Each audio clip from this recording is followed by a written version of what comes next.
Good morning, everyone.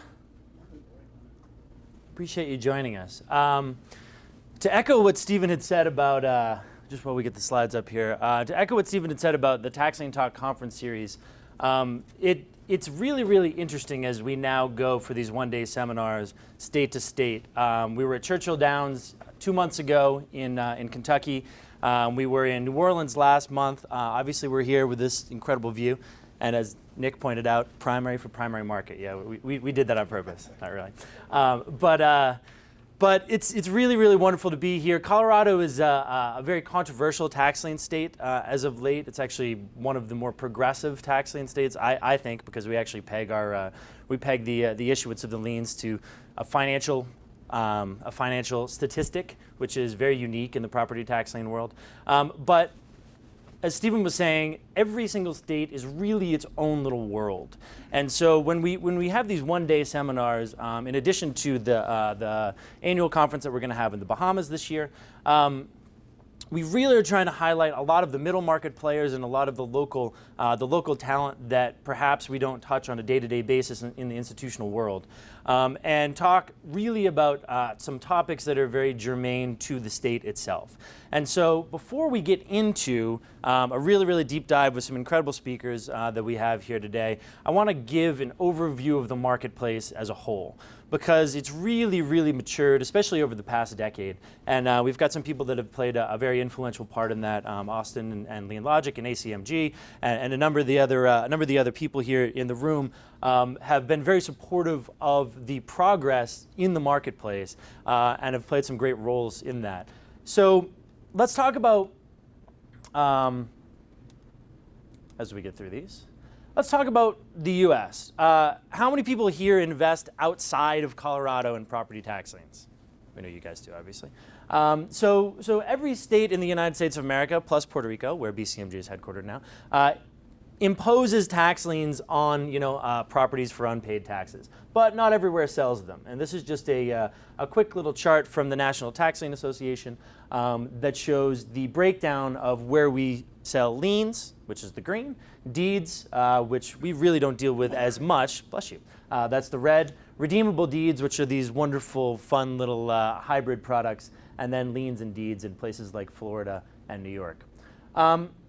Colorado is, as we said, a very, very interesting tax lien state. We do indeed issue tax liens, as everybody knows here, but let's talk about from a state level and a national level, according to the 2014 census, where these tax dollars go, right? And so the National Tax Lien Association, which we are a member of and we think is an incredible organization to join, by the way, if you're in the lien business and you want real, legitimate, institutional people that are going to help further and support your cause, they try to get out the message that we really are highlighting in the next 2 or 3 slides, is that it's these tax dollars locally on the Denver level, on the Colorado level, and then on the national level that go to do a number of very, very important things. And they like to highlight the teachers and paving the roads and paying the public servants and keeping people in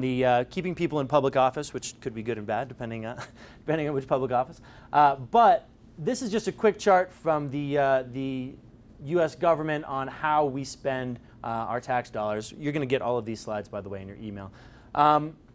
Where does it come from? You'll notice a property tax is not the largest portion. There's a lot of individual income tax. There's a lot of sales and gross receipts, et cetera. But 1.7, I believe it's trillion, $1.7 trillion in property taxes is a sizable, notable number, and delinquency on those numbers is very harmful to the balance sheet of a local municipality. Like, for example, in Chicago, where we'll be next month for our Tax Lien Talk Chicago, teetering on the verge of bankruptcy, and we saw what happens there in other kind of larger cases like Detroit. So, is our property tax base growing or shrinking? Well, according to the United States government, our property tax base, and therefore our property tax lien universe, is actually growing fairly substantially, even amidst what was a pretty serious crisis that we're all intimately aware of for real estate prices. where are we in terms of property taxes as a state? New York, surprisingly, is the highest, where BCMG got its legs and where we spent 9.5 years. And then as we get down to the lowest, Alabama is actually the lowest, and then we have everything in between.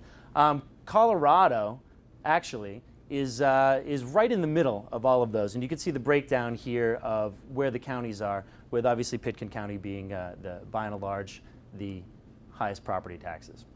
So understanding where property taxes come from, what they're used to pay, and why they're important that we are able to collect them, whether it's all of you guys helping to collect them in the primary market or in the secondary market that we do, is an important kind of overview. But why are we here today? Well, we're here today to talk about the property tax lien sector as an entire capital markets universe. And what I like to do is start with a little bit of a comparison to marketplaces that perhaps we're a little bit more familiar with. So we talk about the equities market. Everybody understands the concept of initial public offering, an IPO, right? So this is a large company, typically, coming to the market, accessing the capital markets and saying, look, we want to sell our stock into the marketplace and become a public company, right? So for your public IPO on the top here, you typically are going to go to the NYSE, which is now owned by ICE, the Intercontinental Exchange, but the New York Stock Exchange is kind of the go-to and the bellwether, if you will. And then, of course, we have the NASDAQ and a number of other, the American Stock Exchange, a number of other exchanges that really are just places where we can issue these stocks and then trade them with specialists, and mostly electronically online now, right? And so we can see the requisite market shares here of some of these large platforms like the New York Stock Exchange. Now, I tell you this, and I understand we're not here to talk about equities, but I tell you this because I want to highlight that in addition to public offerings and IPOs, there is a much smaller marketplace that exists. There is a private shares marketplace. And many of you might have read over the past 7 or 8 years about Second Market, which is run by Barry, a very dear friend of the firm. He actually was almost one of the people that did the tax lien secondary market with us. That deal didn't quite work out, but Second Market is excellent. They're most noted for their privatization of the Facebook shares and the reselling of the Facebook shares before they went IPO. And so what you're seeing, and then another very notable one that the NASDAQ now actually owns 5% of, is SharesPost, right? So they say Second Market is kind of like the mini New York Stock Exchange, and SharesPost is kind of like the mini NASDAQ, if you want to make that comparison. Now, why is this important? Well, if you own shares in a private company, the majority of you here have 1, 2, 20, 50 LLCs, right? If you own shares and you have partners in your private companies, there's no way to achieve liquidity in this unless you go to a marketplace like the private shares marketplace. And once you get big enough, perhaps you make the corporate decision to go IPO. This is how it works in the equity markets, underlying, and then we have the larger. So let's talk about debt. It's the same thing. Right? No, there is not a national exchange for debt. There was not even an over-the-counter exchange for municipal debt until late 80s, early 90s. I'm not sure the exact date. But then we have things like bonds.com, right? And the former CEO of GFI Group, which is where we started the DART platform, as Stephen mentioned, he's actually sits on the board of bonds.com, which is almost like the New York Stock Exchange for some of the debt that's out there. And then you have the ERSA, et cetera. So you do have these informal secondary over-the-counter markets on a very, very large level. I mean, we're talking billions, if not trillions of dollars worth of municipal and foreign and corporate debt that are out there. We've got the same thing for the tax lien market, right? Tax liens are inherently debt. Tax liens are receivables. They're possessions of the county or the municipality. They're IOUs that sit on the balance sheets, and they're selling these IOUs to you as investors or to your clients. So, just like SharesPost and Second Market, we've got a couple secondary markets that are out there. The first secondary market that was that had legs, we started at February 2010 with GFI Group in New York. Ran that for a while and then turned it into blocks trade with some people here in the room. And blocks trade has grown pretty steadily. We have about a 98% market share now, which is a pretty commanding market share. But there is a very robust shadow market as well, right? And so without regulation that pushes all trading activity onto a formalized exchange, you're always going to have, kind of the one-off trading that's existed in any marketplace, including the tax lien market for decades. But what's popped up over the past 5 years that I've been doing brokering and trading of property tax liens are a number of other smaller marketplaces, and there were about 4 of them that came up. One of them went bankrupt. We purchased another one a couple years ago, as Stephen mentioned, and then there still is Lumentum, who has a good market share in Florida. Great guys. We do joint brokerage with them as well. So as you see, there is this really, really interesting underlying smaller market niche for property tax liens as debt that sits amidst the larger equivalent to the IPOs. So tax liens are really how municipalities and local counties access the capital markets for a part of their balance sheet that is really untradeable otherwise, right? Goldman Sachs and Morgan Stanley do not walk in with their investment bankers and say, we want your tax lien assets. No, they want your general obligation bonds. They want your predictable revenue. They want, when you drive over the bridges and the rolls and the roads and the tunnels, and they charge with your Easy Pass now. They want all of that interesting data, and they're going to sell that. They're going to sell the debt against that.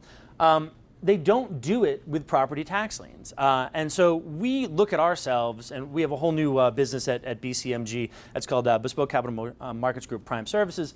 And we go direct to counties to help originate paper now as well, right? So in addition to going to secondary market participants, and we have about 200 million or so, 210 million right now listed on the secondary market for sale today, right now, and we'll have about $1 billion listed by the end of this year, over the course of the year.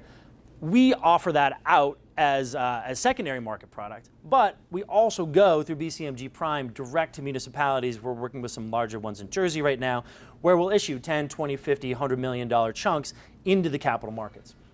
So tax liens are an interesting way for municipalities to get much needed liquidity for a portion of their balance sheet that otherwise is not very creditworthy, if you will, even though everybody here knows that on a risk-adjusted return basis, tax liens are a very, very lucrative instrument. So let's just put this in perspective. Part of the reason that we like tax liens is because it is a small niche investment, right? Nobody is going to trade $1 trillion worth of tax liens ever in our lifetime. It just doesn't exist, right? We are able to fly kind of under the radar, if you will, from the large investment banks, and you're able to earn, at least historically, maybe not in the last 18 months, but historically, significantly higher returns as a result. It's also a very uncorrelated asset class, but it is pretty small. You see tax liens in here at about $10 billion a year. The numbers fluctuate because there's not actually really any concrete study that's been done, because the marketplace is so disparate and it's very, very difficult to get the data. You probably have some of the best data that's out there, and it's still really, really tough to peg it. So we say there's about, based on a study that we did with my old clearing firm, we say there's about $6 to $10 billion in tax lien debt that's issued every year. The National Tax Lien Association, I believe in their recent study, puts it right around $11 billion for this year. We think it's actually down, but that includes some big private issuance, et cetera. But we can argue over a couple billion here and there. Regardless, it is dwarfed by all of what everybody else in the world likes to call the real debt market, right? And some people, like large investment banks, large capital markets firms, say, okay, this is why we don't like tax liens, right? It is not scalable. Go try to pitch a tax lien investment to a pension fund. It's not a fun meeting.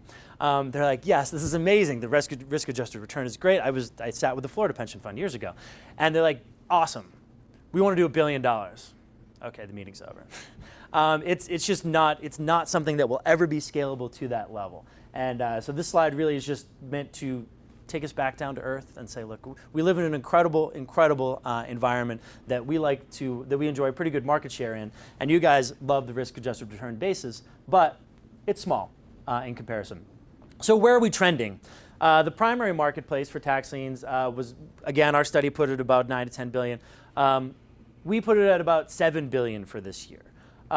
Whereas the secondary market is exactly the opposite. The formal listed secondary market in 2014 was $250 million. We listed about $250 million worth of liens for sale, which is obviously a paltry sum of the $9 billion that was issued in the primary market for 2014. It's difficult to get issuance, as many of you here that run funds can attest to.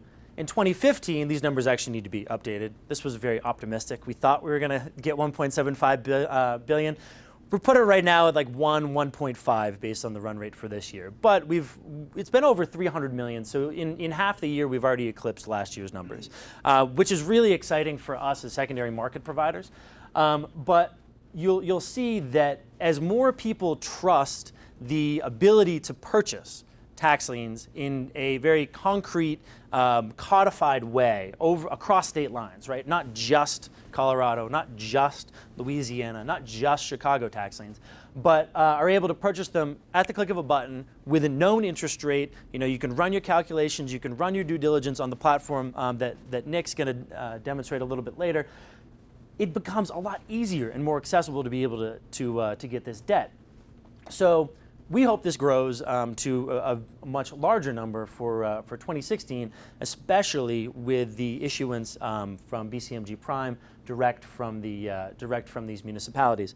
So why the heck does a secondary market need to exist? I mean, tax liens are a feudal concept, right? You got these wonderful things with your title, right? That you were knighted in. You got land and number of other things, and you got a title. You were a knight, and you were gifted a castle and a bunch of lands, right? That's where title comes from for the real estate terms. And we have adopted a number of those things when we came over here and sailed over here on those ships, and then tax liens arose because they said, okay, well, we now have fiduciary responsibilities to our community that we've now created, right? So there are shared public services. Everybody shares in this. If you don't pay your taxes, either your neighbor's going to have to pay it for you, the government's going to have to bail out the local municipality, which of course we see a lot of as of late, and or they're going to have to raise taxes for everybody, right? So this has happened forever. This is the primary market. Some of them sell the liens, fine, but why do we need a secondary market?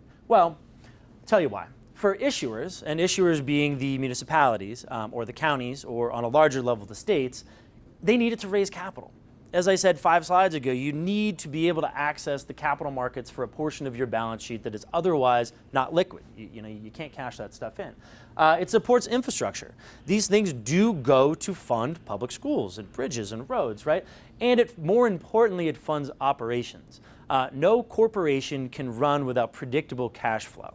No corporation is extended credit without credit worthiness, right? And the credit worthiness of a municipality is no different than the credit worthiness of a corporation. If you're able to meet debt obligations, people give you cheap money. Awesome. If you have a bunch of tax liens that are sitting around as uncollectible on your balance sheet, people will not give you cheap money. The more you can monetize those tax liens and sell them into the marketplace and turn an IOU into cold hard cash, the better your credit rating, the more you can access the capital markets, and the cheaper your cost of funds are for everybody, which then, of course, in our macroeconomic view, is translated to cheaper taxes for the citizens. So it's this whole big, wonderful, circular Econ 101 lesson. Buyers, all of you guys. Why is it good for you? Well, the secondary market is unique investments, right? I'm sure that we can all attest to the fact that it's very difficult to buy tax liens. We do a lot of research, at least I did back when I ran the fund. I know that you guys do a lot of research. You go and you drive properties, you pay a lot of money. I don't even know what the spend is per tax lien on research dollars these days, but it's only increasing. And when you go to the primary market with all of this cheap capital out there and all of these people that are competing and just beating you up, right, you get less of the market share. So it's becoming more and more difficult in the primary market to get any tax liens at all, at least the ones that you want. And it's becoming, at least in the competitive bid down rate environment, it's becoming less lucrative on a percentage ROI basis. Now it's cyclical. This will go back. At least that's the BCMG opinion. Everything's going to come back around as LIBOR comes up. But people still need to put money to work. People need to run funds. People have fiduciary responsibilities to their investors. and they say, all right, I need to buy some liens, and I can't get it in Broward County, Florida anymore. I used to get 10 million there. Now I got 500,000 bucks. What am I going to do with this other $9.5 million? Well, one of the options is you can access the secondary market, right, for very unique investments. Second is there's objective data. We have a company that Stephen mentioned before called Lienalytics. We also partner with a number of other companies, Tax Sale Resources, Lumentum, the other brokerage company, and some other great data providers in the property tax lien space to provide very, very holistic views on the assets that we are going to offer up. When you go to Denver's tax lien sale, right, you are not offered a robust financial model that shows how these have performed and every single, all the assessed values and everything. You have to go do that. You have to compile that yourself. Then you have to go take the photos and you have to research the tax maps and you have to do all of that research yourself, or of course hire a company to do it for you. In the secondary market, we give you that for free, right? Blocks Trade or whatever the secondary market that you're trading on will typically give you all of that information to make an informed decision. It's a neat little package. It makes due diligence much faster. And the most important one, at least for me, when I talk to buyers, is immediate availability. I need to put my $9.5 million out next week. As long as I'm able to negotiate a price that works for the buyer and the seller, I can buy it now. I don't have to wait around for next year's auction, right? And that is incredibly important for managers that are able to smooth cash flows, bend their redemption curves, and do all these other alpha-generating things in actively traded property tax lien funds. And then, of course, the sellers. It gives them liquidity, just like the issuers in the municipalities, right? People need to raise money for all kinds of reasons, redemptions. Maybe the collateral doesn't quite fit their bank line anymore, actively managing books, you name it. There's 50 different reasons that people need to sell property tax liens or want to sell tax liens. In a formal secondary market, you know that you're going to achieve best execution and a market rate on it, as opposed to just a fire sale, which is how things have been for decades. The seller maintains complete control. You don't like the price?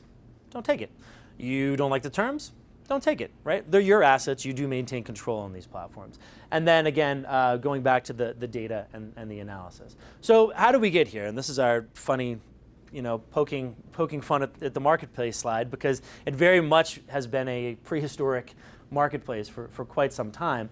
But it's really interesting, at least to me, because I'm a tax lien dork, and this is what I've done for 10 years of my life. It's really interesting to look at the progression of liens over time, right? So way back in the day, there were localized small buyers, right? That's where this stuff started. Everybody has heard the age-old mantra that real estate is a very local thing, right? Real estate prices are local. Being able to extract maximum value from real estate is local. People that get the best ROI out of real estate are local. It's not these big funds, like BlackRock and Colony Capital. Sure, they make money, but they make money on volume. The people that do better asset by asset are local. Tax liens are no different. They're backed by these very same real estate assets. And it was people like you funding their neighbors, right? It was, okay, John Smith didn't pay his taxes this year. I'm going to get 18% to, basically float a loan to him via the county for 9 months or whatever it is in that particular case. Localized small buyers all around the United States, very similar, by the way, to the municipal bond marketplace before it started being traded on bond desks on Wall Street. Then the banks got in. They got wind of it. Ooh, this is a really cool thing. Okay, good risk-adjusted returns. This is good. This is really, really good. The problem for the banks, again, just like for the pension funds in our previous example, is the volume. We can't get enough liens. I can't just go into a couple small markets and achieve enough economy of scale to make this really worth it. So the banks got out. And this is right around when we started introducing a lot of the efficiencies into the marketplace. So 2000 and 2010, what happened is you saw an exodus of the big banks, JP Morgan, Bear Stearns, Lehman, capital markets firms that weren't really banks but kind of borrowed like them and acted like them, like Capital Asset Research Group. You saw them get out. It wasn't really a good thing for them on the equity side. But they said, this is really interesting to us on the debt side, right? We'll lend you sometimes at 80, 90, or even some of our smaller local banks, 100 cents on the dollar, right? So these banks are financing the purchase of tax liens. And this is always a really, really interesting thing. So when we're talking to Renaissance Capital, one of the biggest hedge funds in New York, a couple months ago, and they were poking around the space, wondering if they wanted to get in or not. And they're always like, who's the largest owner of property tax liens? And people will list off, the top 5 guys, and the top 5 funds in property tax liens. And I always smile and laugh, because who is the largest owner of tax liens? The banks. The banks, right? Just like who's the largest owner of real estate? It's not everybody that has a mortgage on their house, which is almost all of America, right? It's not the people that own these houses in cash. It's the banks that own these on paper, right? And you have the luxury of having the first loss position. It's a really, really cool little scheme they've come up with. So what you saw is the perpetuation of this, though, is a lot of middle market funds would come in and get leverage from these large banks, and they would go to the marketplace with increasingly cheaper capital and drive these rates down and down and down. But this is right around when we started in the marketplace, as I said. And so when we looked at the universe, there were a ton of small funds, right? $5 to $20, $5 to $50 million is probably the average size of our clients, right? And then you've got half a dozen guys with over 250 million, 300 million. And then you've got just a ton, literally thousands of people with, 100,000 to $1 million worth of this stuff, right? So you have this really, really interesting adaptation curve. And one of the things that we're trying to do with these local seminars, as opposed to just kind of talking to our top 150 guys in the Bahamas every year and saying, hey, this was a good year, is to really access that middle market. Right? Really, really access on a local level and show that you could run a $2 million tax lien fund, and the things that we have been able to develop and the marketplace has been able to develop are infinitely more useful to you than these huge guys that use them every day and rely on them. So that's kind of the point we're trying to hammer home. But so in the early 2000s, we had middle market funds come in. They all took decent lines of credit and went crazy with it and went and bought a bunch of liens. Now, then you see the first secondary market. Now, I don't agree when everybody's like, oh, you guys invented the secondary market. No, this secondary market has existed forever, right? In a very informal way. People have traded tax liens back and forth informally, on paper since tax liens existed. I mean, they've transferred ownership. It just has never been codified and formalized on a real exchange type platform. And it's not for lack of trying. Just like everything else, stamps and fine wine, and everybody wants a secondary market for something, right? And it was tried about 4 different times over through the 80s. The most notable one before the GFI DART platform was AX.com, I think in 1990, right around the tech bubble burst. But nobody really made it work for a litany of different reasons that I'm not going to bore you with. But nobody got it to work. We got it to work at GFI. It was slow. It was clunky. We made a tremendous amount of mistakes. It was really, really tough going. February 2010, Mickey Gooch, who was the CEO of GFI at the time, he was so gung-ho on this. He was like, this is amazing. About 6 months later, when we hadn't traded one lien and we were still, chugging along on our the DART platform, distress asset trading platform, he's like, so talk to me about this tax lien market. Where is it? And luckily, we turned it around and we did pretty well. But it's not easy to codify and kind of consolidate a marketplace. But we like to say the first successful secondary market was thanks to GFI Group and their support in 2010 to 2012. Then, of course, as Stephen said, we transitioned out. We actually worked with ACMG and helped to form Blocks Trade, and it went pretty well from there. Then there's industry consolidation, not just from the BCMG level, taking these companies and putting them in a nice little bucket down in a tax advantaged jurisdiction, but there's consolidation across the entire marketplace, right? You are seeing a lot of securitizations, which should piss everybody here off, right? Unless you're an investment bank. So these securitizations are taking all of the product out of your pocket, taking all the product out of our pocket. So we're on the same page here. I don't love that stuff, even though we talk about them, and it's great that people are able to achieve much cheaper capital by going to the marketplace and securitizing this. It's really, really tough for you guys because they borrow at 3%, go to the capital markets and issue bonds at 1.5%, and now all of a sudden your yields are gone, right? And for us, it's the same thing. There's no spread a year later. We just feel it like a year to 2 years later because we're the secondary market. So you're seeing a lot of consolidation. Propel was purchased by Encore Capital, one of the largest publicly traded debt companies in the world. Great guys, good tax lien people, clients of ours, really good. That's industry consolidation. They consolidated the entire Texas tax loan marketplace, essentially, right? And you're seeing a lot of these smaller funds, FNA, First National Assets up in Chicago, right? Again, good clients of ours, very, very sharp guys, good tax lien buyers, buying up small companies, small portfolios.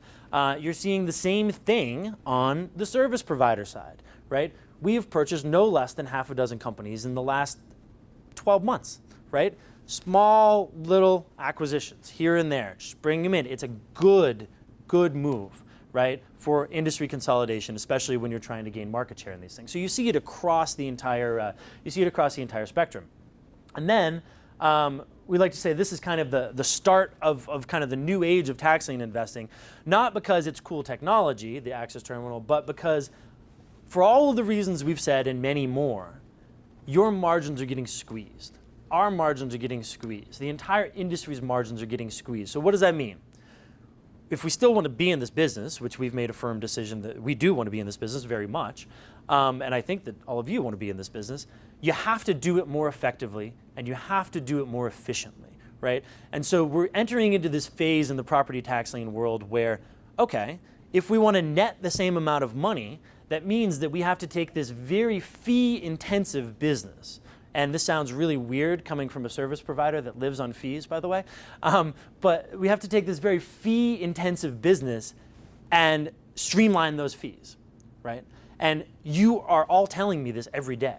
You're saying there is not enough margin in our marketplace for you to continue to charge the same fees that you've charged for the past 5-6 years. There's just not, right? And so what do I have to say? I have to say, okay, we need to invest very heavily in technology so that we can do what we do more efficiently, and we have to perhaps move our organization to a more tax advantageous jurisdiction. We have to do all these things so that we can still achieve at the end of the day the same net for us and achieve and pass along lower fees to our clients so that you can have, for you and your investors, the same net fees. So it really, really does trickle down, and we look at Access Terminal and all of the other great technology that's out there that we're going to be highlighting. We're doing a tech thing in Alabama, in the Alabama conference. We want to do what we do better and cheaper. So how does this whole thing work? Here are the players. You've got, starting your top left, the auction providers. So there's online auction providers. There's the municipal guys that stand up literally at the pulpit and just bang their gavels. So you've got the auction providers. They are the ones that facilitate the issuance of the tax lien into the marketplace. It's just like the origination of municipal bonds, right?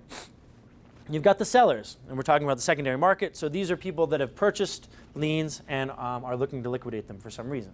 You've got the buyers, the converse of that. You've got the brokers, which is what Block Trade and Lumentum are. You've got the issuers, so this is the municipality and the counties.